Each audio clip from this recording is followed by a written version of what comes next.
सिद्धेभ्यः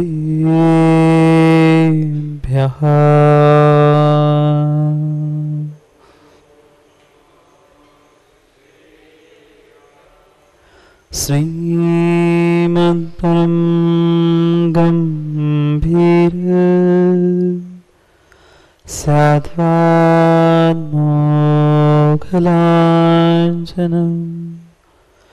जियात्रैलोक्यनाथस्य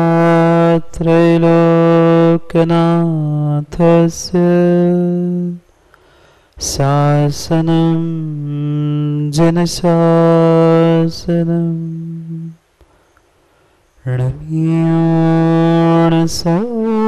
णसिद्धे जानतं कवदिदेव संसारे दस दस देवजने दस पेहणं वोचे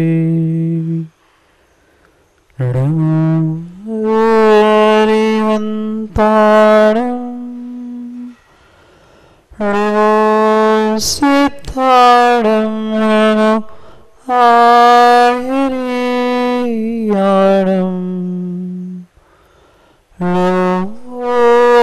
जायाणं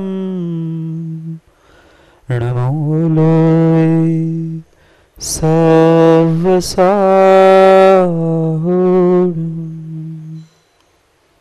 अनंत अनंत परम सिद्ध भगवान की 1008वीं आदिनाथ भगवान की परम पूज्य आचार्य भगवान कुंद कुंद स्वामी की परम पूज्य आचार्य भगवान गुरुवर विशुद्ध सागर जी महाराज की सनातन जैन धर्म की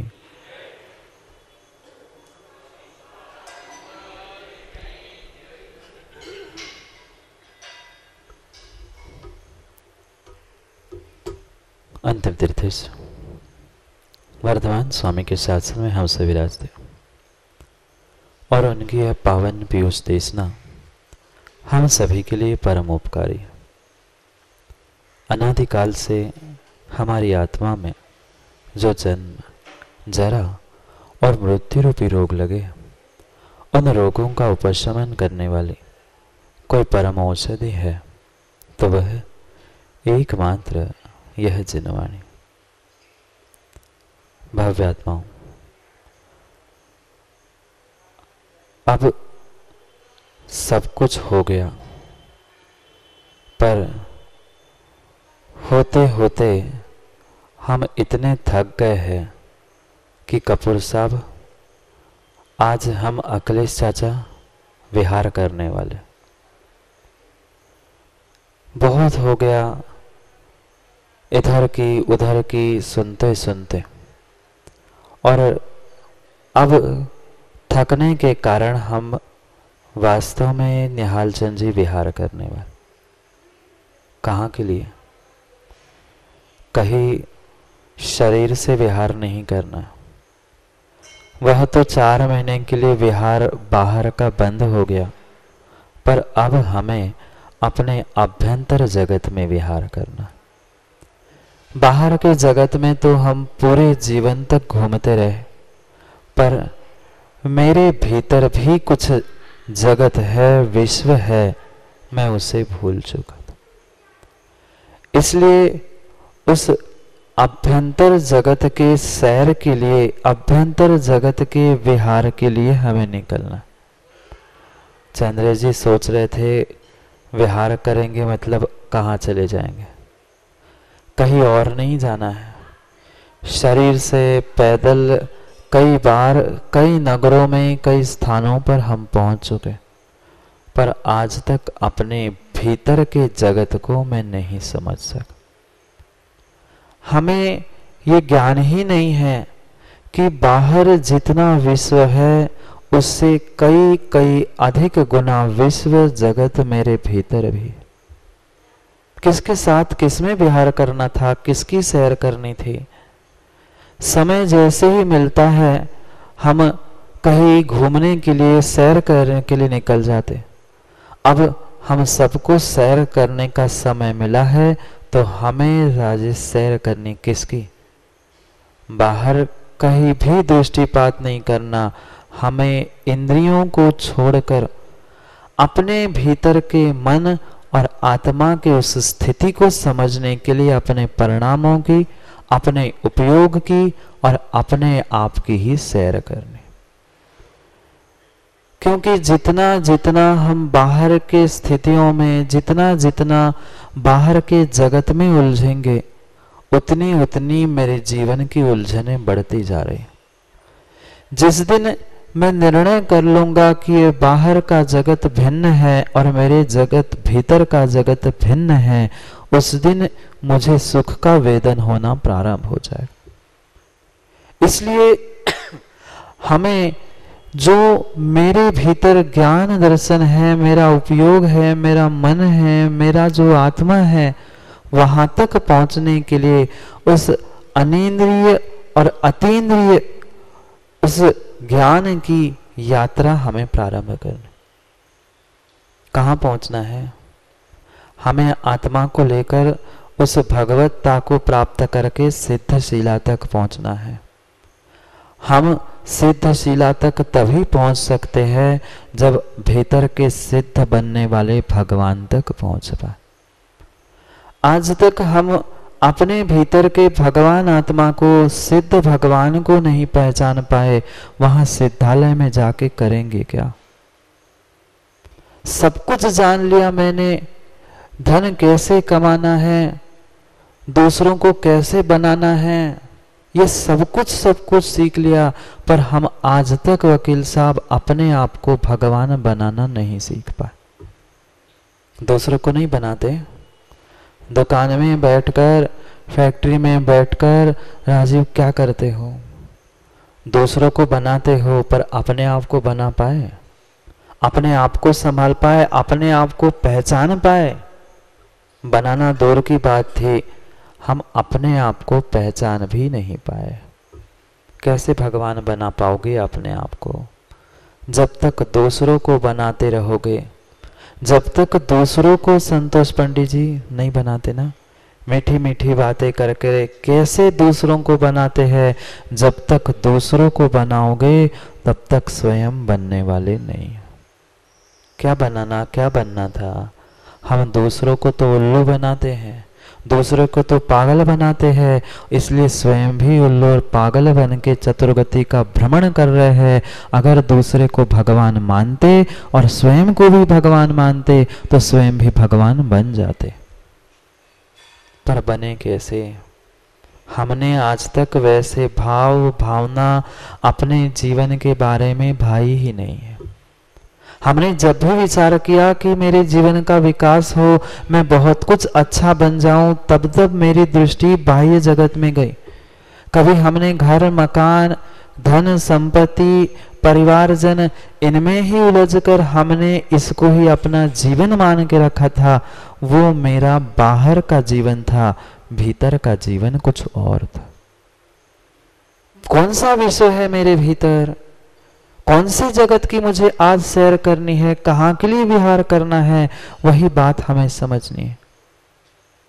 इतना इतना विशाल भीतर जगत है, शायद हमने उसे आज तक समझा ही नहीं।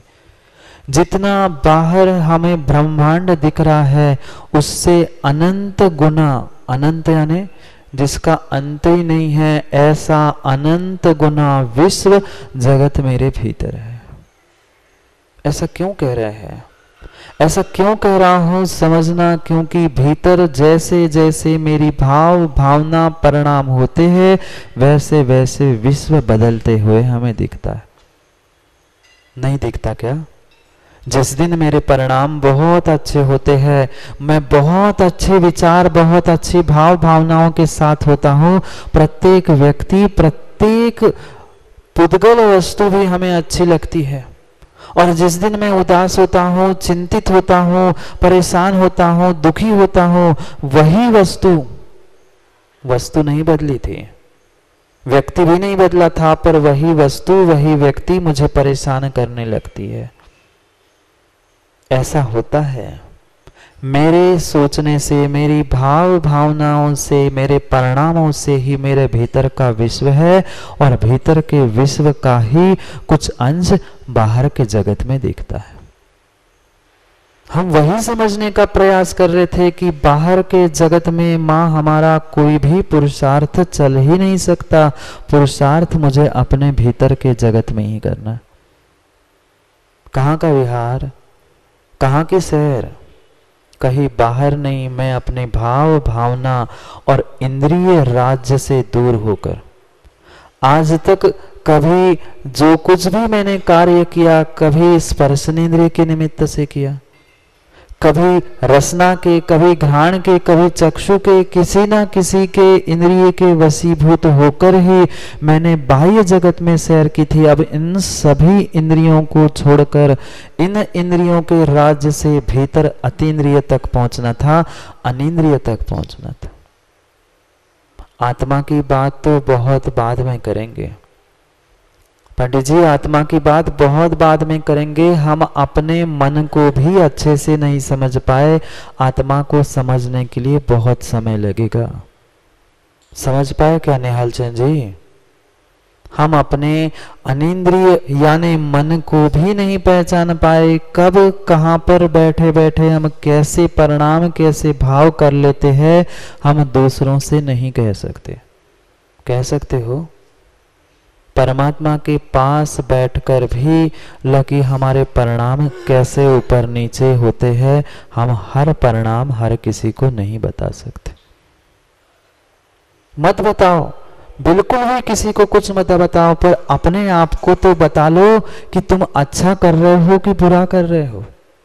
तुम्हारे भाव, तुम्हारी भावना कैसी है, क्योंकि हमें भावना पर ही विचार करना है। याद है ना, कुंद कुंद स्वामी के वार्षाणुपेक्षा ग्रंथ को हमने प्रारंभ किया और उसमें अन्य कुछ भी नहीं, मात्र 12 भावनाओं का ही व्याख्यान है।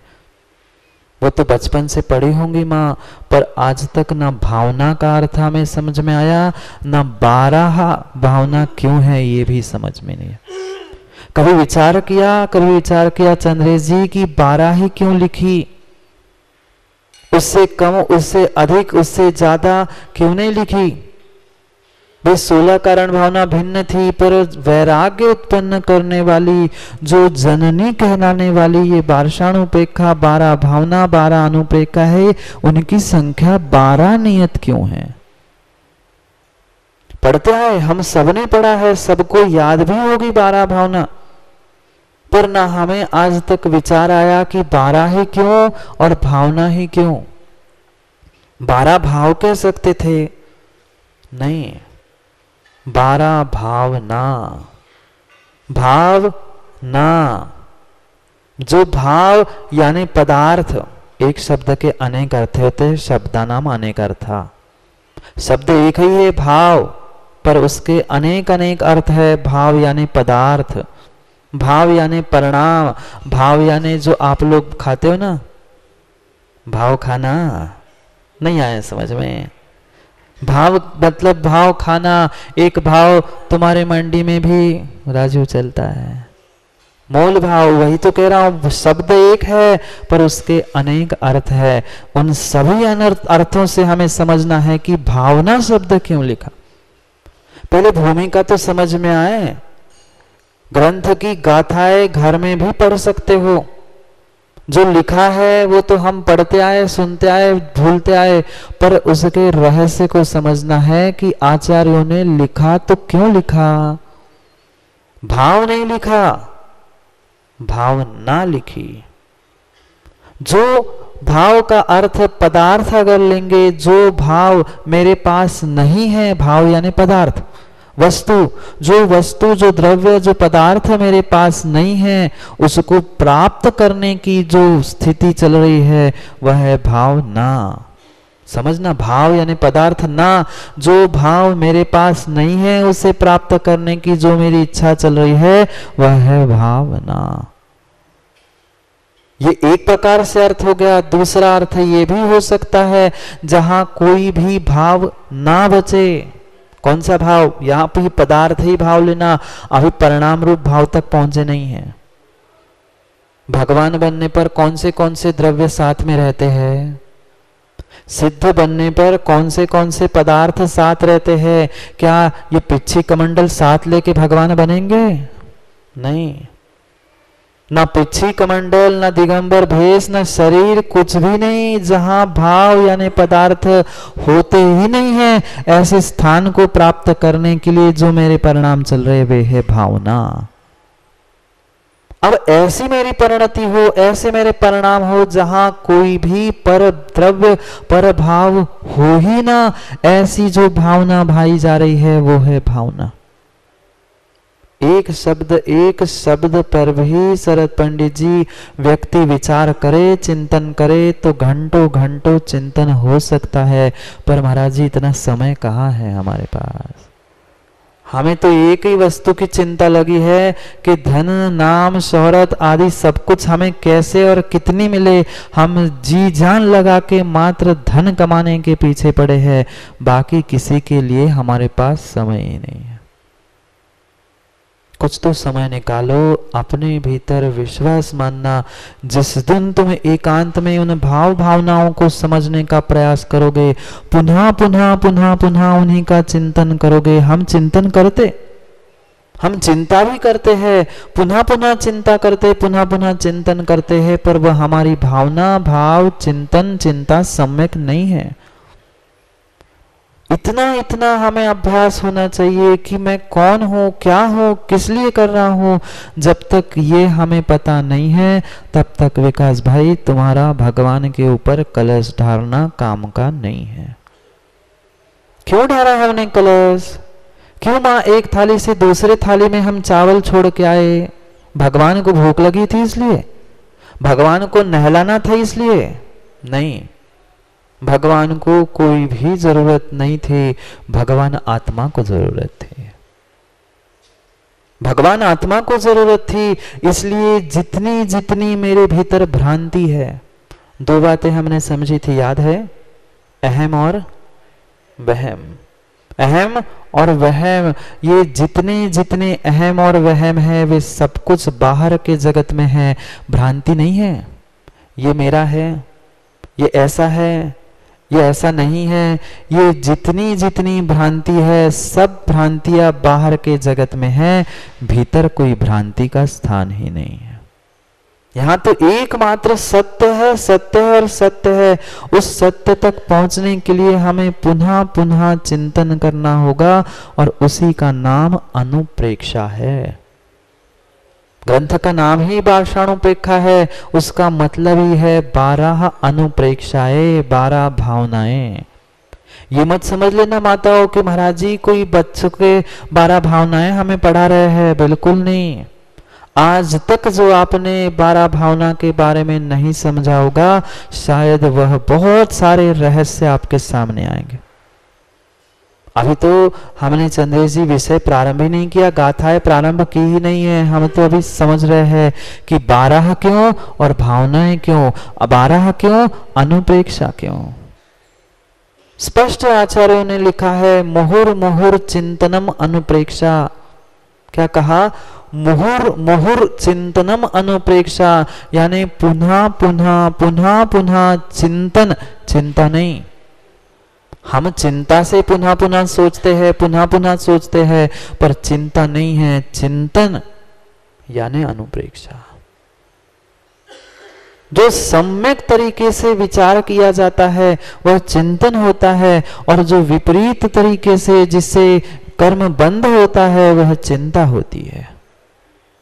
क्यों कहा? बार बार हम सोचते हैं एक बार करने से काम होगा, हम एक बार भगवान का दर्शन करने से काम हो जाएगा, नहीं बनेगा। कोई भी काम एक बार करने से होता ही नहीं है, होता ही नहीं है, होता ही नहीं है। का घर के भी, गृहस्थी के भी, दुकान हो चाहे व्यापार हो चाहे घर गृहस्थी हो, वह भी प्राप्त करने के लिए, उसमें भी कुछ प्राप्त करने के लिए एक बार मेहनत करने से काम हो जाता है? नहीं होता। बार बार कहना पड़ता है, बार बार करना पड़ता है, तब जाके कुछ गहराई में पहुंच सकते हैं। उस उस अनुप्रेक्षा की व्याख्या करते हुए आचार्य महाराज निकले हैं, मुहुर मुहुर यानी पुनः पुनः पुनः पुनः चिंतन करना, चिंता नहीं करना, नहीं करना। कभी किसी ने बर्फ बनते हुए देखा? कभी किसी ने बर्फ बनते हुए देखा? फ्रिज का नहीं पूछ रहा हूं। फ्रिज का तो तुम रख लो तो छोटे छोटे से क्यूब छोटे से बर्तन में बन जाएंगे। जो बर्फ की अखिलेश चाचा बड़ी बड़ी सिल्लियां बनती देखा कभी बनते हुए? नहीं देखा। क्या देखा फिर? जिसने शरद पंडित जी बर्फ बनते नहीं देखा वो भगवान क्या खाक बन पाएगा? देखना, कहीं आइस फैक्ट्री हो, बर्फ बनने का स्थान हो, वहां जाके अवश्य देख के आना।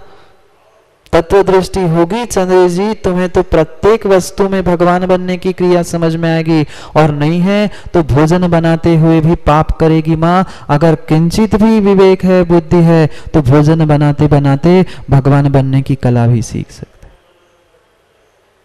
देखना देखना, कहीं भी अगर बर्फ की सिल्ली बनती हो वहां जाकर देखना। वह बहुत सारी पाइपलाइन बनी रहती है ऊंचाई पे। देखा क्या शरद पंडित जी आपने देखा है तो आप ही समझ लो, आपको भी समझा रहा हूं। बहुत बड़ी नल की जो पाइप जिससे पानी बहता है उसको ऐसे स्क्वायर में बहुत लंबे स्थान तक बांधा जाता है। पाइप जमीन पे नहीं, ऊंचाई से ऐसे गोल गोल गोल गोल उसको घुमाकर चौकोन में घुमा लिया जाता है। और पानी इतनी बार बार उसको घुमाकर फिर कोई वहां ठंडे करने के लिए फ्रीजर नहीं रखे। जो सामान्य पानी है उसी पानी को घुमा घुमा के जब नीचे आता है वह पानी ठंडा हो जाता है। और वही पानी जब उस लोहे के डिब्बे में सुरक्षित किया जाता है वहां अपने आप वो पानी जमने लगता है। आप लोगों को जमना है वहां सिद्धशिला में, अगर जमना है तो हमें भी ऐसे ही घूमना पड़ेगा। चतुर्गति में मत घूमना, नहीं तो महाराज ने कहा है घूमना है तो इसलिए तो चतुर्गति में घूम रहे। नहीं, बाहर के जगत में नहीं घूमना। पानी को बाहर से नहीं घुमाया था, नल की अंदर से घुमाया था। फिर वहां से घूमने के बाद पुनः वो पाइपलाइन पानी के भीतर से निकलकर फिर जमीन के नीचे गड्ढे में जाकर वे उसके स्टोरेज बनाए रखते हैं, उसमें जाकर पानी रखा जाता है, तब जमता है। अरे फ्रीज में भी देखा होगा, फ्रीज नहीं देखा क्या? आज तो सब कुछ इनबिल्ड आ रहा है, वह कवर्ड आ रहा है। कुछ जमाने पहले 10 साल पहले के फ्रिज किसी के पास रखे हो तो जाकर उसके पीछे देखना। फ्रिज के पीछे पहले कॉइल आती थी, याद है क्या? अभी तो कवर आने लग गया, बंद हो गया है, वो उसको ढांक के आता है। पर पहले पीछे काली काली वो कॉइल रहती थी, उसमें क्या होता था? वहां भी वो गैस के द्वारा वो पानी का संचार करके ही ठंडा किया जाता था। जब पानी को जमने के लिए चंद्रे जी उसी स्थान में उसी पाइप में बार बार घूमना पड़ता है, फिर हमें भगवान बनने के लिए बार बार अब कितनी भावनाएं बानी पड़ेगी। वैराग्य उत्पन्न करने के लिए ही यहाँ समझाया जा रहा है। पहले वैराग्य तो उत्पन्न करो, तब तो तुम भगवान बन पाओगे। हमें वैराग्य ही नहीं पता महाराज जी। राग की बातें बताओ तो आ रहे हैं, वैराग्य की बातें बताने के लिए सुनने के लिए हम नहीं आए। पर बिना वैराग्य के तुम्हारा चारित्र, तुम्हारा ज्ञान, तुम्हारा सम्यक दर्शन सब धरा का धरा है। तुम धारण कर लोगे, सम्यक दर्शन, सम्यक ज्ञान, सम्यक चारित्र भी धारण कर लोगे, पर अगर तुम्हारे पास वैराग्य नहीं है तो वह कार्यकारी नहीं है। इसलिए इन 12 भावनाओं को, इन 12 अनुपेक्षाओं को ही आचार्य कार्तिकेय स्वामी ने कहा है जनानंद जननियों। जैसे एक बालक को कोई माँ भोजन, माँ आप जैसे ही बालक को उठा के गोद में लेते हो, बालक शांत होता है क्या? आपके छोटे छोटे बालक नहीं थे क्या? आप पुराने दिनों की याद नहीं है? कितना ही रो रहा हो, आप खाने पीने के लिए बाद में देते हो, समझाते बाद में हो, पर जमीन पे पड़े हुए इस बालक को मात्र उठा के गोद में भर ले लो, वह बालक आधे से ज्यादा तो शांत वही हो गया। क्यों? माँ की गोदी में आ गया। जैसे उस बालक को माँ के गोदी में आने पर शांति, आनंद, सुख मिलता है, ऐसा ही वैराग्य को प्राप्त करने वाले जीव को, वैराग्य को धारण करने चाहने वाले जीव को इस 12 भावना से आनंद मिलता है। जनानंद जननियों, जन जन को आनंद देने वाली अगर कोई जननी है तो वैराग्य है, और उस वैराग्य की जननी है तो ये 12 भावना है। बिना 12 भावना के वैराग्य नहीं है, और बिना वैराग्य के, बिना विषय भोगों को छोड़े बिना तुम कभी भी भगवान बन ही नहीं सकते। भगवान क्या, मैं तो कहता हूं आप विषयों को, भोगों को छोड़े बिना अच्छे इंसान भी नहीं बन सकते। नहीं बन सकते। अच्छे इंसान भले ही तुम दिखाने के लिए बन के रह जाना, पर किंचित भी भीतर विषय वासनाएं सता रही है, भोगों के बारे में परिणति चल रही है, क्या ध्यान भी होगा राजेश तुम्हारा?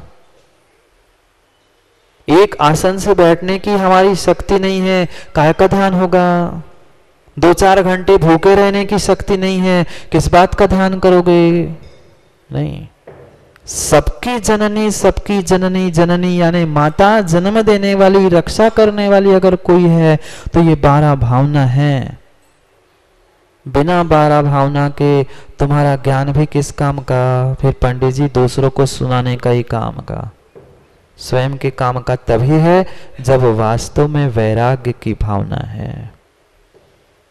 इसलिए उस वैराग्य को उत्पन्न करने के लिए जो जननी 12 भावना, 12 अनुप्रेक्षाएं बताई गई है, उन 12 भावना और 12 अनुप्रेक्षाओं को ही हमें समझना है। बाहर कहीं भी चर्चा, बाहर की खूब हमने चर्चा सुनी है, और बाहर आपको माँ वो चर्चा टीवी पर, मोबाइल पे, सब जगह सब कुछ चर्चा मिलेगी, पर ये अंतरंग जगत की भाव भावनाओं की चर्चा शायद बाहर कहीं नहीं मिलेगी। मिल भी सकती है, पर वह मात्र कागजों पर लिखी मिल सकती है। अनुभूति के साथ ज्ञान यही मिलेगा।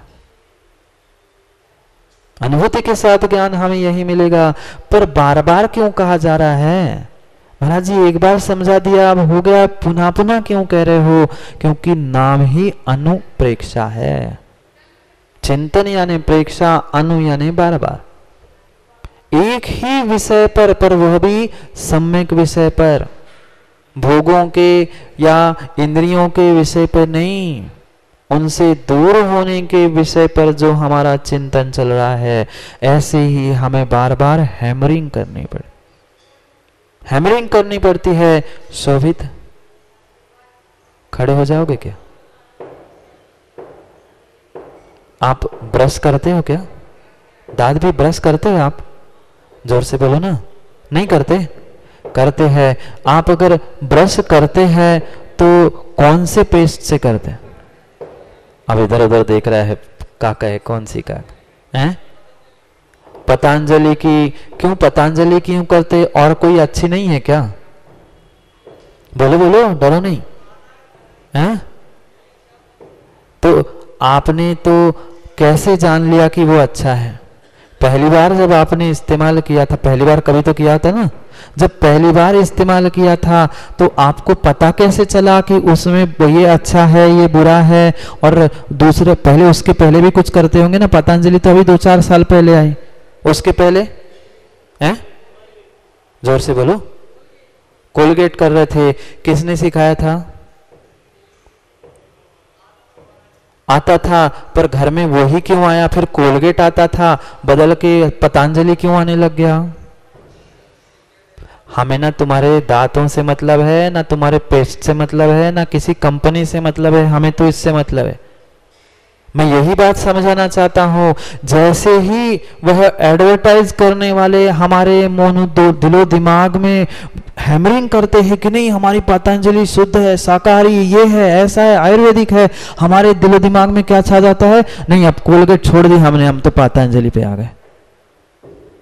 ऐसा नहीं होता ना। जो टीवी पर मोबाइल पे जिसकी बार बार हैमरिंग की जाती है, बार बार एडवर्टाइजिंग की जाती है, वह सामग्री हमने जीवन में कभी इस्तेमाल नहीं भी की है, और जिसको हम सदियों से इस्तेमाल करते हैं वो छोड़कर हम दूसरे पे चले गए। आपको क्या प्रमाणिकता थी कि वह उसमें अन्य कोई घटक नहीं थे? कुछ नहीं, उनने कहा हमने मान लिया, पर एक बार कहने से हम नहीं माने थे। एक बार कहने से हम कभी नहीं माने थे, कभी नहीं माने थे। 2 बार, 4 बार, 10 बार, दिन में 50 बार एक चीज की एडवर्टाइज जब हम देखते हैं तो हमारा दिलो दिमाग हिल जाता है। अरे यार इतनी बार कह रहा है, एक बार मान तो लो, एक बार टेस्ट कर लो। और एक बार जिसने स्वाद ले लिया वो कभी भी स्वाद को नहीं छोड़ता। आपके पेट से मतलब नहीं था पंडित जी, ना पतंजलि से, ना कोलगेट से, ना क्लोजअप से, किसी से कोई लेना देना नहीं है। पर हमने उस वस्तु को भी कभी स्वाद नहीं लेने के बाद भी उसका हम प्रयोग करने लग गए, पुरानी वस्तु छोड़ दी, नई वस्तु का स्वाद लेने लग गए। कारण मात्र एक था, जो बार बार हमारे दिलो दिमाग पे चोट हो रही थी कि नहीं, उससे अच्छा ये है। एडवर्टाइजमेंट में होता क्या है? एडवर्टाइजमेंट में होता क्या है? मात्र यही तो समझा जाता है, उनसे बेहतर मैं कैसा हूं, उनसे बेहतर मैं कैसा हूं। यही बार बार समझाने से हमारा पूरा ब्रेन वॉश हो जाता है। नहीं नहीं, ये पक्के में शुद्ध होगी। ऐसा ही कार्य हमें करना है, ऐसा ही कार्य हमें अपने भीतर के जगत में करना है। तुम्हें हड्डी चमकाने के लिए दूसरे की क्या क्या पता नहीं क्या क्या मिला होगा, उसको घिसकर तुम अपना कार्य तो सिद्ध कर लेते हो, पर अपने परिणामों को चमकाने के लिए कभी विचार किया? नहीं किया। क्या एक बार मात्र सुभित पेस्ट ब्रश पे लेकर ऐसे घुमाने पे थूक देते हो? क्यों? पेस्ट तो इतनी बढ़िया थी तुम्हारी, पतंजलि की थी, शुद्ध थी, सब कुछ बढ़िया थी, मात्र मुख में रख लेते और कुल्ला करके थूक देते। क्यों? वो भी उंगली पर लेते हो क्या? उंगली पर ऐसे लगा के रख लेना, 10 मिनट बाद थूक देना। नहीं थूकते, नहीं थूकते। पेस्ट भी तुमने बदली दूसरों की बातें सुन सुनकर, और वो भी मात्र लगाने से नहीं, बार बार उसको भी नहीं घिसते ना। 1 बार, 2 बार, 10 बार, महाराज जी 5 मिनट तो कम से कम घिसते ही है। सैकड़ों बार घिसने पर जब दांत हड्डी चमकाने के लिए सैकड़ों बार तुम ब्रश पेस्ट सब कुछ घिसते हो, फिर अपने परिणाम चमकाकर सिद्धालय में चमकने के लिए अपने अपने भाव और भावनाओं को पंडित जी कितनी बार चमकाना पड़ेगा, स्वयं में विचार कर ले। ये बाह्य जगत को, दूसरों को चमकाना तो बहुत अच्छे से आता है, बहुत अच्छे से हमें दूसरों को चमकाना आता है, पर अपने आप को भगवान बनकर चमकाना आज तक नहीं सीख पाए। बैठ जाओ, क्यों मंडी नीचे कर रहे हो? बिल्कुल चिंता नहीं करो, चोर चोर मौसरे भाई सब वैसे ही बैठे, कोई दूध का धुला नहीं है, कोई दूध का धुला नहीं बैठा है। एक को मात्र दृष्टांत के लिए मैं बता रहा था कि कैसी परिणति है, बाह्य जगत में हम सब कुछ करते हैं पर भीतर तक पहुंच ही नहीं पाए। नहीं घिसते राजीव दाद। कितनी बार, कितने साल हो गए, जितने साल के हैं उसमें से 1, 2, 4 साल कम कर दो, पूरे जीवन भर हम हड्डियां घिसते रहे, हड्डियों को चमकाते रहे। अपने आप को, अपने परिणामों को, अपने मन को, अपनी आत्मा को मैं आज तक चमका नहीं पाया। जब तक यहां नहीं चमकोगे तब तक सिद्धालय में नहीं चमकेंगे। हम तो चमकते महाराज जी, हम भी चमकते, दूसरों को भी अच्छे से चमकाते हैं। ऐसे नहीं चमकाना है, ऐसे तो खूब हमें चमकाना आता है, पर ऐसे नहीं चमकाना है, ऐसे नहीं दूसरों को बनाना है। हमें अपने आप को, अपने परिणामों को ही चमकाना है और अपने को ही भगवान बनाना। और उन सब की अगर कोई जननी है, जन्मदात्री है, रक्षा करने वाली है, तो उसके लिए आचार्यों ने ये 12 भावना, 12 अनुप्रेक्षाएं कही है। समझ में आया कि बार बार क्यों वही कहा जा रहा है? जब टीवी पर, मोबाइल पर, अन्य स्थानों पर वही देखकर, वही सुनकर हम उस वस्तु के प्रति आकर्षित होते हैं, वह वस्तु हमें अच्छी लगने लगती है, उस वस्तु का हम प्रयोग करते हैं। ऐसे ही बार बार अगर हम वैराग्य के बारे में सोचेंगे, 12 भावनाओं के बारे में सोचेंगे, तो पक्का है आज नहीं तो कल कभी ना कभी तो काम बनेगा। पर कब बनेगा? कब बनेगा? जब कुछ पुरुषार्थ करेंगे तब तो बनेगा। क्या मात्र ब्रश पर पेस्ट लगाकर मुख में दबा के रखने से काम होगा? नहीं होगा, घिसना भी पड़ेगा। कोई असिस्टेंट आता है क्या? कोई रोबोट आएगा क्या? कितना ही अरबपति खरबपति क्यों ना हो, उसे भी स्वयं के दांत स्वयं को ही घिसने पड़ेंगे, और गरीब से गरीब भी हो उसको भी स्वयं के दांत स्वयं ही घिसने पड़ेंगे। चाहे चौथे काल का हो, चाहे पंचम काल का हो, चाहे छठे काल का गरीब हो, चाहे तीसरे काल का अमीर जीव क्यों ना हो, उन्हें स्वयं को ही अपने परिणामों को घिसना पड़ेगा, उनको स्वयं को ही अपने आप को सुधारना पड़ेगा। दूसरा कोई असिस्टेंट मिलने वाला नहीं है। ये भूल मत करना, हम तो पुण्यात्मा हैं, हम तो बड़े हैं, तो हमारा काम हो जाएगा। संभव नहीं है। तुम्हें स्वयं में स्वयं के लिए स्वयं से ही पुरुषार्थ करना होगा, तब जाकर दांत चमकते हैं। फिर तो तुम्हारा पुण्य और तुम्हारे ये सब कर्मों को चमकाकर दूर करने के लिए स्वयं को ही पुरुषार्थ करना होगा। इसलिए अपने जीवन की कीमत करना सीख लो। हमें आज तक पर वस्तु, पर धन, पर सबकी चिंता, सबके हमें विकल्प था, पर अपने जीवन की कीमत ही हम नहीं समझ पाए।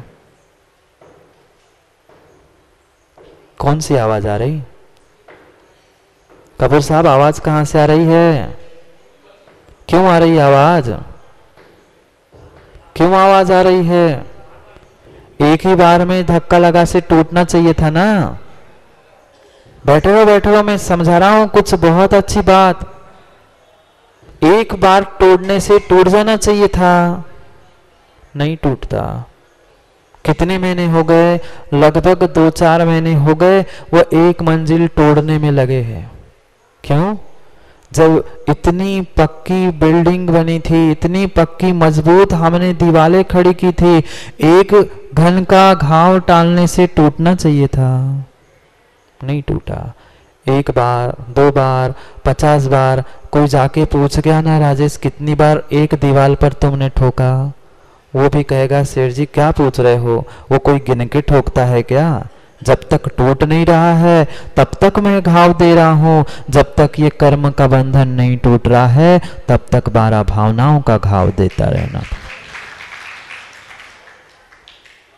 आवाज भी आएगी, सबको समझ में भी आएगा, पर सबसे ज्यादा हमें समझ में आना चाहिए कि एक बार के चोट से दीवार भी नहीं टूटती। एक बार की चोट से कभी भी जो घर में तुम्हारे कुआं बोर बने हैं वो बने क्या? नहीं। घंटों घंटों वो मशीन चलती है, गड्ढे पे गड्ढा करती जाती है, तब जाकर पानी की झर फूटती है। फिर आनंद रस की झर अगर चंद्रेश जी फूटनी है तो कितना गहरा गड्ढा करना होगा। जितनी अधिक चोट होगी विमल भैया, उतनी गहरी हमें चोट भी माननी पड़ेगी जितनी गहराई हमें चाहिए। बिना गहराई के आप कहीं भी नहीं पहुंच सकते, चाहे पानी हो चाहे कोई भी कार्य हो, गहराई भीतर से ही चाहिए। इसलिए उस 12 भावनाओं का ही चिंतन करने के लिए ये पाषाणोपेक्षा वैराग्य को उत्पन्न करने वाले इस ग्रंथ को कुंद स्वामी ने लिखा। ऐसा पहला ये अद्भुत ग्रंथ होगा। वह कुंद स्वामी ने कितने पहाड़ लिखे? अष्टपहुड़ एक ग्रंथ का नाम है, और संग्रह है। कितने पहाड़ लिखे? 84 पहाड़ ग्रंथों में से एक ये बेशकीमती पहाड़ है पाषाणोपेक्षा। एक ऐसा पूरे 84 पहाड़ ग्रंथों में एक में ऐसा ग्रंथ होगा जिस ग्रंथ में कुंद स्वामी ने अपना नाम लिखा हुआ है। बाकी सभी ग्रंथों में ग्रंथ तो लिखे बहुत माधुर्य से ओजपूर्व, पर मात्र एक ऐसा ग्रंथ है जिसमें कुंद स्वामी ने आखिरी में अपना नाम भी उद्धृत किया है।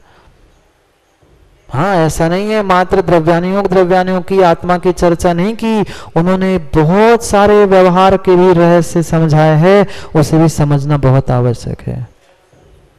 हाँ, रहनसार भी, और पर उसमें भी नाम नहीं, इसमें विशेष करके है।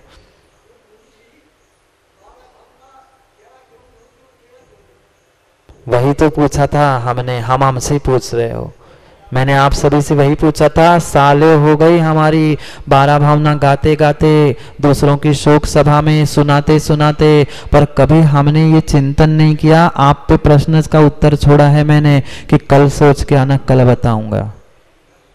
कुछ तो विचार करो। रेडीमेड मिलने पर मैं तो बता ही दूंगा, आप रेडीमेड चम्मच से खा के पचा भी लोगे, पर स्वयं विचार करके अगर आओगे, स्वयं बना के खाओगे तो उसमें स्वाद होता है। स्वयं थोड़ा विचार करके आओ कि 13 क्यों नहीं है, 11 क्यों नहीं है वकील साहब, 12 ही क्यों है। बहुत रहस्य है, बहुत रहस्य, प्रत्येक के पीछे रहस्य है, उन रहस्य को समझना है। ये मंगलाचरण कर रहे हैं अभी कुंद कुंद स्वामी, ग्रंथ का मंगल कर रहे हैं। मंगल, जहां मंग यानी पाप, गल यानी गल जाए, पापों को जो गलाने वाला है। मंगल 2 प्रकार से समझना, 3 अक्षर है। मंगल, मंग अलग करो और गल अलग करो। मंग यानी पाप, गल यानी गलना, जो पापों को गलाता है। अब पुनः पहले 2 शब्द इकट्ठे करना, मंग और लो। मंग यानी पुण्य, लो यानी लाता है, जो पुण्य को लाता है, पाप को गलित करता है, वह मंगलाचरण है। हाँ, कोई भी ग्रंथ, कोई भी कार्य प्रारंभ हो, उसके पहले मंगलाचरण करना आवश्यक है। जो जो विशेष आचार है, सामान्य भी आचार है, ग्रंथकार हर समय यही विचार करता है कि मैं जो ये ग्रंथ लिखने जा रहा हूं, उसका मंगल क्या है, उसका निमित्त क्या है। 6 आवश्यक बातों का ध्यान रखना जरूरी होता है ग्रंथ प्रारंभ होने से पहले। मंगल निमित्त हेतु परिमाण तहेव कत्तारम, समझना, मंगल निमित्त हेतु परिमाण नाम और कर्ता, इन 6 बातों की आवश्यकता है। और यहां पर मंगल प्रारंभ में मंगल किया, किसके निमित्त से लिखा, क्या हेतु है। हेतु यही है कि 12 भावना से जीव वैराग्य को प्राप्त करके भगवत्ता को प्राप्त करे, ये हेतु है। संख्या कितनी है, वो परिमाण है। नाम क्या है, बार्षाणुपेक का है। ये सबका विचार करना आवश्यक है। तो हमने संक्षेप में इसका विचार कर लिया। मंगलाचरण कल जो हमने उच्चारण किया था, नमिहोन सब सिद्ध, अभी मंगलाचरण का अर्थ नहीं कर रहे, पूर्व भूमिका ही हमारी चल रही है। तो ये मंगल हुआ, फिर निमित्त किसी व्यक्ति विशेष के निमित्त से लिखा है, क्या सामान्य शिष्य के निमित्त से लिखा है, वह निमित्त होता है। हेतु 12 भावना को प्राप्त करके वैराग्य को धारण कर ले। परिमाण 91 श्लोक प्रमाण ये ग्रंथ है, और ग्रंथ का नाम बार्षाणुपेका, कर्ता का नाम आचार्य कुंद कुंद स्वामी। इन 6 बातों को मात्र मंगल। राजीव भैया, विकास भैया, तुमने कलश रखे थे क्या? कलश क्यों लिया? उस दिन भी हमने समझा था ये द्रव्य मंगल का प्रतीक है, क्योंकि मंगलाचरण समझ लेना, बाकी 4 विषय बाद में अपन 85 की कक्षा में विस्तार से वो सब कुछ वर्णन है, उसे वहां समझेंगे। अभी मंगलाचरण के विषय में समझ। कुछ लिखे मंगलाचरण होते हैं, कुछ अनिबद्ध होते हैं, कुछ निबद्ध होते हैं, कुछ मात्र मन में कह के लिखे जाते हो करते हैं या लिख के करते। पर यहाँ भी मंगल के भी बहुत सारे भाव है। द्रव्य, क्षेत्र, काल, भाव और भाव। कितने हो गए? द्रव्य, क्षेत्र, काल, नाम, स्थापना और भाव, ये भी उस मंगल के भेद है। ये जो कलश आप लोगों ने संतोष पंडित जी विराजमान किए, वे द्रव्य मंगल थे। परमात्मा के चरणों में, गुरु के चरणों में बैठे हैं, वह क्षेत्र मंगल है। अच्छा समय, अच्छा मुहूर्त देखकर हमने कार्य किया, वह काल मंगल है। परमात्मा की प्रतिमा, ये स्थापना मंगल है। और जो सबसे मंगल से मंगल, सब में उत्कृष्ट अगर कोई मंगल है तो भाव मंगल है। और उन भाव मंगल को ही हमें समझना है। ये तो बाहर के सब निमित्त है, द्रव्य क्षेत्र काल आदि, पर सबसे अगर कोई जरूरी है तो वो भाव मंगल जरूरी है। भाव मंगल जरूरी है, और भाव मंगल नहीं है तो कुछ भी नहीं होगा। सब मुहूर्त खोज के रखा था, उत्तम से उत्तम जल मिट्टी सब कुछ लाई गई थी, बहुत अच्छा मुहूर्त भी शरद पंडित जी खोज के रखा था, पर सब कुछ धरा का धरा रह गया। क्यों? रामायण नहीं देखी क्या? पद्म पुराण नहीं पढ़ा क्या?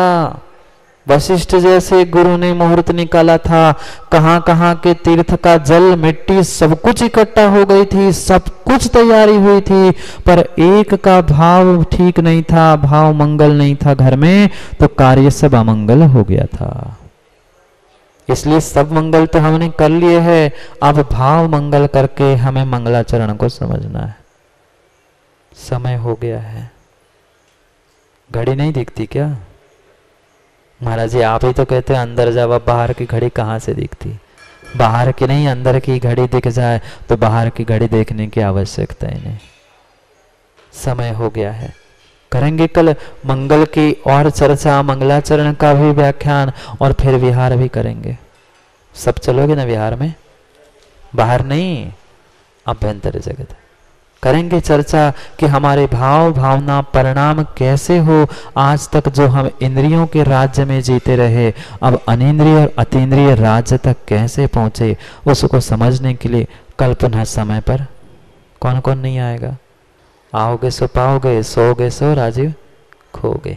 इसलिए पुनः समय पर उन भाव भावनाओं को, ऐसा लगा था क्या चंद्रेश जी की 12 भावनाओं के बारे में ऐसा भी कभी हमने सुनने मिला?